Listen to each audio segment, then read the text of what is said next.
श्रावण महिन्यातील सोमवार आणि मार्गशीर्ष महिन्यातील गुरुवार ह्या दोन्ही वारा दिवशी काय तल्ल सुटत्या कोणास ठाऊक या पावट्याची आमटी खायची उपवास सोडताना. अगदी झणझणीत कवळ्या लूस किंवा आपले बाजारातनं ताजे पावटे घेऊन येतात बघ आमचे वडील.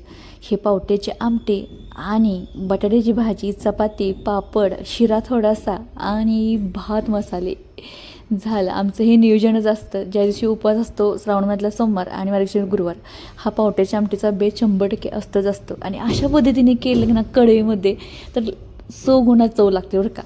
आणि काय करायचं, पावटा लुसली कवळा घ्यायचा, सोलून घ्यायचा स्वच्छ, त्यामध्ये तर तेल घालायचं कढईमध्ये, चांगलं तेल गरम झालं की जिरे घालायचं.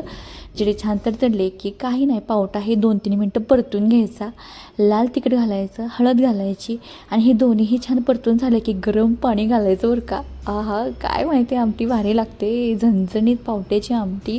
आणि उपवास असतो त्या दिवशी आणि पावट्याची आमटी आणि बटाट्याची भाजी हा ठरलेला बेतच असतो. तुमच्याकडे घरामध्ये सुद्धा फेवरेट पदार्थ करत असतील तर आमच्याकडे ना ही पावट्याची आमटी, भरलेलं वांगण, बटाटे भाजी हे असतंच असतं.